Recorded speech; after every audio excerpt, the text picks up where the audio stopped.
Feliz Navidad. Feliz Navidad. Dikatakan hari tadi itu kan bahwasannya kita tidak punya individu pun yang bisa kita coba tonjolkan di luar sana. Tadi ada Pak Johar katakan ada 47 pemain yang sudah dibuat polanya begitu. Ini sekarang kemana anak-anak tuh? Ya, jadi waktu itu kan kita jadi timnas. 47 ini seleksi tinggallah itu 28. Itulah jadi timnas U19 yang kita juara. Kita bisa ngalahkan Korea, waktu itu di juara Piala Dunia U20 kita kalahkan kan. Jadi ranking Indonesia luar biasa pada saat itu di tim U20. Nah, ini anak-anak sudah memencar. Yang masih ada tertinggal di timnas Evan Dimas. Yang lainnya sudah membuat klubnya masing-masing dan bisa hidup dari situ. Ya, mereka bisa hidup dari itu. Pola demikian ini apakah tidak akan merusak tim gitu? Apakah dengan mereka bersebar ke sana itu akan tatanan itu yang sudah diperoleh mereka di suatu tim itu akan buyar gitu, balik lagi kembali dasar. Apa ini salah atau betul nih? Ya, jadi memang mereka punya kebebasan ya. Kalau di timnas barangkali jadwal pertandingan mereka itu kan tidak padat. Tapi kalau mereka ikut ke tim, klub-klub, pertama mereka akan dapat kompetisi yang padat, jadi jam terbangnya bertambah, kemudian dapat uang. Uang kontrak mereka tergantung, ada yang 1 miliar, ada yang lebih, satu musim. Nah kalau kita di sini PSSI mereka kan nggak dapat apa-apa, cuma dapat uang sebagai timnas, ya, itu kan tidak seberapa. Jadi kehidupan mereka, masa depan mereka silakan. Tapi ya ada PR-PR yang dari pelatih nasional ini ada PR. Kepada pemain nasional tuh, pemain timnas itu ada yang harus mereka kerjakan, ini harus mereka jaga. Ya, dari segi tadi kemampuan stamina, HB-nya segala macam, dan mereka di klub kan latihan. Jadi memang kita harapkan mereka jam terbangnya makin tinggi kalau ada di klub. Tapi kalau di timnas kan ya mereka itu saja kan. Jadi pengalaman suka dengan tim Eropa, masing-masing mereka merumput di klubnya, tapi nanti waktu timnas bermain mereka gabung. Ya, karena mereka menikmati keuntungan ikut di klub. Johar, saya mau balikkan ke daerah Anda lah. Ya sebagai kota Medan lah kan begitu ya. Ada klub kebanggaan kita kan PSMS ya. Tapi kan kelihatannya sampai hari ini PSMS itu sendiri belum bisa maju karena ada dualisme kepemimpinan ya di situ. Ada yang mengatakan bahwa sebenarnya PSMS itu harusnya dikelola oleh wali kota. Tapi sampai hari ini kan dipegang oleh gubernur. Ini Prof melihatnya macam mana nih mengatasi persoalan ini, Prof? Medan ini ya, macam mana ya? Kalau nggak mangka nggak hebat ya, jadi musim mangka. Betul. Musim Panggaron. Kalau ada selada ya kita lebih berhak, memang tidak mau menyatu. Memang kita satu pun tak mau. Kita juga tak mau. Nah, waktu si ketua PSSI ini bukan membangga jasa, kan PSMS lagi parah tuh ekonominya. Jadi salah satu cara kita cari dana. Nah, saya undanglah Dirut RCTI. Jadi 3 lah, saya PSSI, Dirut RCTI, Direksi RCTI, sama PSMS. Saya katakan, kami dapat duit dari kompetisi dan dari hak siar. Itu diambil RCTI. Saya katakan sama RCTI, kalian kasih kami kalau timnas main 3 miliar satu pertandingan. Kalian bisa nggak kasih sama PSMS satu pertandingan 1 miliar? Ya kami kan terserah Bapak. Ada RCTI udah nyerah. Kami terserah Bapak, kalau Bapak perintah kami laksanakan. Nah, kalian pergi bentuk tim yang bagus, tiap bulan undang Malaysia, Kedah, Bulan Muka, Selangor. Betul. Setiap bulan dapat 12, kapten 12 M sudah uang kas kalian. Tambah lagi uang tiket, tambah lagi sponsor, dan 1 bulan bisa 2-3 pertandingan. Cari lagi tim-tim mana, kalian undang PSP Padang atau mana-mana lah, saya bilang kan. Bisa, oh bisa Pak, bisa. Senang lah, happy lah. Pulang sampai ke Medan, berkelahi orang tuh. Tahu dia bukan bawa kelahi sampai sekarang tak jadi apapun benda. Gitulah mangkanya semua waktu itu. Padahal kalau sudah itu sekitar mewah lah, bisa dapat 15 M setahun. Iya. Jalan lah kegiatan-kegiatan. Mungkin begini, Pak Johar. Yo. Kalau sepak bola sudahlah, sekarang pun sudah saya lihat sudah adalah yang mengelola. Soal PON ini kemarin Menpora sudah bertemu gubernur, disepakati bahwa dibagi antara Sumut dengan Aceh. Pak Johar ikut nggak di situ? Habis itu tidak ada kabar beritanya lagi. Saya sangat menyaksikan, mengerikan. Persiapan kedua daerah ini, Aceh dan Sumut ini belum ada apapun tentang fisik. Tentang fisik. So, bangun stadion itu kan tidak bisa disunglap. Kan ada pondasinya harus sekian bulan. Harus ini. Kan semua ada teknologinya, teknik-tekniknya kan tak bisa mengsunglap-sunglap. 2024 hanya 2 tahun. Ya, ya. Biasanya 1 tahun sebelum sudah dicoba. Apa mungkin bisa selesai dipakai tahun 2024, sedangkan 2022 awal ini belum ada tanda-tanda. Walaupun uangnya cukup, bisa nggak fisik itu dibangun di Sunglap? Kan rasanya tidak mungkin, impossible. Saya kan bapaknya yang ada di situ. Kami ini kan di luar-luarnya ini. Bapak anggota DPR, berkuasa pula lagi di Gerindra. Ya kan? Kemudian orang olahraga lagi. Komisi 10 lagi ya. Ajaklah gubernurnya. Atau barangkali siapa orang-orang sumut itu. Bagaimana memecahkan ini? Kalau kita mengeluh terus, sama seperti Pak Jaya. Ini setelah 2024 ini PSMS itu arti apa? Kepanjangannya apa? Persatuan Sepak Bola Medan dan sekedarnya gitu. Sekedaran saja ya. Nah, itu mungkin dari PSMS Persatuan Sepak Bola Medan dan sekedarnya. Habis 24 sekarang aja kita nomor 13 kan. Kemarin kalah lagi ya. Jadi nggak usah dan sekitarnya. Karena dulu sepak bola Medan itu didukung oleh pemain kebun. Jadi sekitarnya itu orang-orang kebun yang memperkuat PSMS. Kalau sekarang sekedarnya siapa lagi memperkuat? Ya, tapi itu membuat miris ya, sangat miris juga kita. Waktu aku masih kecil, aku kagum sekali sama PSMS itu. Sekarang siapa yang kita banggakan? Apa harapan kita terlampau tinggi karena kita melihatnya sekarang ke Liga Inggris segala macam? Mungkin kita tidak hitung lagi nih. Jadi ya mesti ada gerakan lah. Aku nggak tahu dari mana mulai. Johar dan kawan-kawan di Komisi 10 lah ini yang lebih tahu banyak dan barangkali lebih tahu juga apakah kita perlu keputusan yang lebih tinggi lagi. Mungkin masuklah Presiden ikut campur dalam ini untuk menaikkan bukan martabat saja. Karena di sini juga menyangkut masalah dana. Ada finansial yang masuk ke Indonesia kalau memang pemain-pemain Indonesia itu tampil.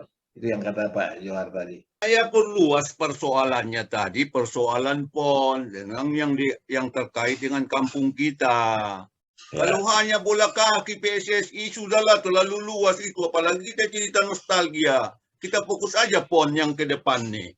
2021, 2022 DPR itu rapat nggak? Bertemu dengan Pemda tidak? Apa persiapannya? Ya. Nah, seperti yang tadi kan saya udah mengerti, tapi jangan lagi cerita nostalgia.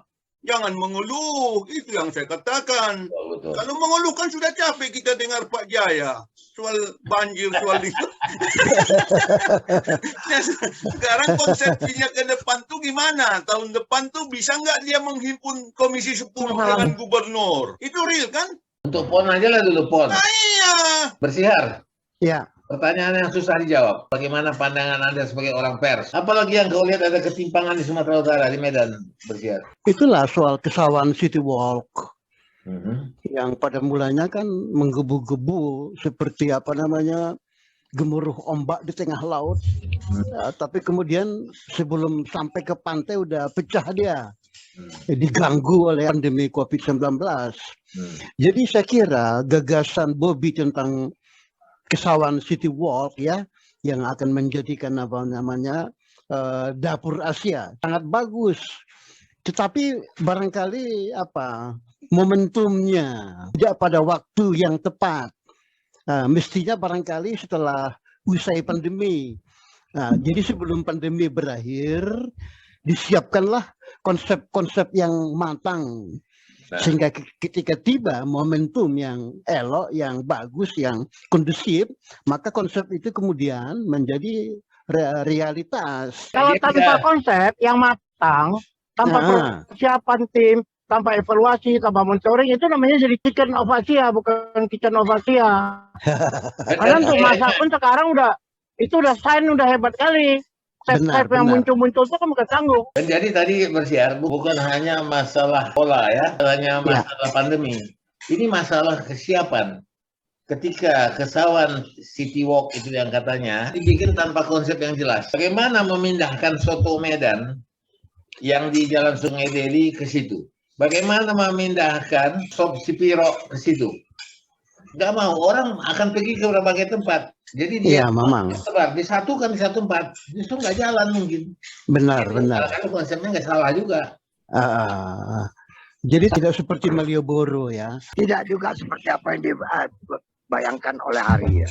Kalau aku melihat tidak ada salahnya ya tentang Kesawan City Walk gitu ya. Itu beberapa kali yang sudah berjalan ini, ya masya Allah sambutan orang ya terhadap kegiatan itu sangat positif, ya kan begitu. Bahkan mereka sampai tidak pernah mengingat lagi adanya wabah COVID. Ya berkerumun, berkumpul apa semua. Padahal kan yang ditakutkan oleh para ahli nakes masalah COVID ini kan adalah masalah kerumunan kan gitu. Tapi kalau mau bicara mengangkat harkat Kota Medan itu memang satu-satunya karena ada tuntutan dari kelompok-kelompok jaya terhadap lapangan Merdeka, maka terpikirlah untuk mengadakan itu di Kesawan City Square itu tadi kan. Ini kan salah, termasuk salah daya juga ini kan. Kenapa mesti dituntutnya lapangan Merdeka itu kan itu masalah. Tapi momentumnya nggak pas. Ada satu hal aku tengok yang positif di daerah kami itu ada lapangan Baru Sokai. Baru Sokai itu sebetulnya aku dengar informasinya itu udah milik pribadi. Tapi sekarang itu udah dibenahi. Itu jadi ruang dari taman terbuka hijau. Aku berharap yang tadi didengar harapan pagi kita bisa di situ dijadikan tempat jualan. Jadi Kota Masum itu terkenal dengan kulinernya. Coba kuliner Medan, datanglah ke Taman Terbuka Hijau Lapangan Baru Sokai itu. Sarapan pagi semua disediakan dengan semua jenis. Kita berharap bukan hanya Lapangan Baru Sokai itu dijadikan. Semua taman-taman yang selama ini ada, yang tempat main bola itu apa-apa, itu diperbarui, direvitalisasi, sehingga bisa menjadi pusat perbelanjaan dari produk UMKM. Jadi promosinya, kuliner-kuliner dari warga sekitarnya. Itu yang kita berharap. Dan saya sudah lihat kemarin itu di Janja Paris itu sudah mulai taman terbuka hijau. Itu yang kita harapkan. Jadi kalau kau ngomong begitu ya dengan keinginan tadi supaya bisa dibuka, berarti Kesawan Square itu nggak salah itu. Kalau Anda katakan tadi tentang Kesawan City Square yang boleh dikatakan gagal ataupun apa istilahnya atau tidak tepat waktu, aku justru melihatnya itu tidak ada salah di situ. Apalagi harapan Jaya tadi ya semua daerah wilayah itu harusnya dikembangkan. Nah inilah membuat Medan itu kan terkenal nanti kan dengan kulinernya. Aku mencoba mendudukkan posisiku sebagai penikmat makanan. Aku yang suka makan. Nah kalau sekarang misalnya sejauh manapun di Medan itu tak jauhnya untuk tidak dicapai. Jadi tidak perlu disatukan. Ya. Kalau aku mau makan soto, habis itu aku pergi nanti ke Jalan Sumatera makan Sendiri ya. Rujak. Atau ke Itu tidak berat banget. Kecuali Jakarta.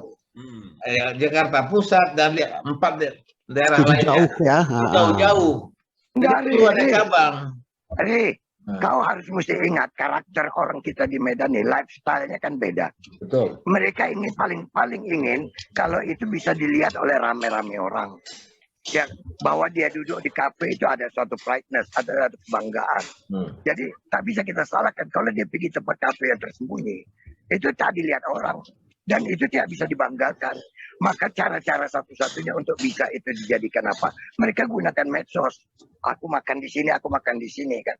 Tapi coba di satu tempat yang ramai, wah itu bangganya bukan main. Kok kau pergi tadi ke Kesawan Square ya? Ya udah hebat lah itu, katakan begitu kira-kira. Jadi karakter itu juga mempengaruhi. Makanya aku bilang tidak salah kalau di tempat yang satu tempat gitu. Yang ramai hanya pengunjung sekedar lewat sepintas selalu selfie. Tapi yang betul-betul duduk nongkrong itu sangat sedikit. Mana lagi bukanya jam 6, tutup jam 10. Jam 6 itu tidak mungkin dibuka, baru jam 7 atau jam 8. Ketika ada 1-2 pengunjung, sudah tutup jam 10. Jadi apa namanya? Hanya sekedar hura-hura, sekedar rame-rame, tetapi tidak memberikan keuntungan kepada warung-warung itu. Jadi apalah lebih banyak energi yang terkuras persiapan ini itu. Tapi kalau dilihat dari sudut ekonominya itu sangat minim gitu loh. Itu kan hanya sekedar apa-apa. Orang datang rame-rame, kemudian selfie-selfie. Karena orang Medan memang seperti itu. Tentang ada sesuatu, kemudian dia didatangi rame-rame, tetapi tidak benar-benar memanfaatkannya. Apalagi warung-warung itu pun saya lihat tidak begitu selektif, yang artinya punya makanan atau punya kuliner yang memang khas dan menarik, sehingga orang hanya sedikit yang nongkrong. Ya, Jadi memang betul, Besiar. Jadi kalau kita lihat kan secara makronya memang ya apa yang Anda gambarkan itu betul ya. Karena kalau kita mau menelisik memang betul apa yang dikatakan Besiar itu. Waktu yang disediakan itu tidak cukup untuk mereka melakukan perdagangan. Tapi secara gambaran di luar ya kan gitu. Apalagi media expose-nya itu. Ternyata bahwa pertumbuhan ekonomi, gerak gagah ekonomi udah bergerak. Coba lihat UMKM jualan katanya kan begitu. Coba lihat banyaknya orang yang berkunjung walaupun tidak minum tidak makan kan begitu. Ini kadang-kadang kita berkamuflase window dressing kan itu istilahnya. Ya kan? Di fitrase kelihatan hebat cantik kan begitu ya. Tapi itu perlu fitrase itu. Mungkin Bang ya, mungkin yang dimaksud dengan diadakan semacam puja serah itu, puja jajan serba ada dengan Kesawan City itu mungkin tujuannya mempermudah. Tetapi ketika kalau aku datang malam ke sana, tentu aku tidak bisa minta pecel pasar 6 di sana. Iya. Tidak ada, karena dia hanya buka malam. Nah, bagaimana aku mau minta sop kambing dalam Kumango yang enak itu? Mungkin tidak hadir di sana, dia ada di tempat lain. Karena Medan ini masih dalam jangkauan, jadi within reach lah, dia bisa kemana aja kita pergi. Aku nggak yakin misalnya kalau abang tahu, susah itu. Itu Susu Ahad, di samping jalan kereta api itu. Begitu dia pindah, entah kemana, hilang, bingung kita carinya. Iya. Kemudian buka di kanton, katanya Susu Ahad. Ketika kita minum, lain rasanya. Tetapi ketika kita duduk di tempat dia yang pertama, rasanya beda. Mungkin Bang makan soto Medan yang di Sungai Deli, kalau itu abang bawa ke rumah atau ke tempat lain, nggak seenak waktu kita makan di tempatnya. Jadi ada nostalgia juga. Pak Ishari, sebagai sebuah proyek, biarin aja lah itu. Pada akhirnya kan juga seperti yang Bapak katakan. Habis kan nggak ada apa-apa ya? Iya, biasa aja lah. Persoalannya ya, kalau Pak Bersiar mau mengekspos, nggak apa-apa, biar ada berita kan. Nggak apa-apa. Saya justru kemarin, ini lain lagi ceritanya. Kegiatannya wali kota yang meninjau pembersihan got. Langsung teringat saya Pak Jaya. Tapi dia pakai baju lengkap, pakai dengan jengkol. Feliz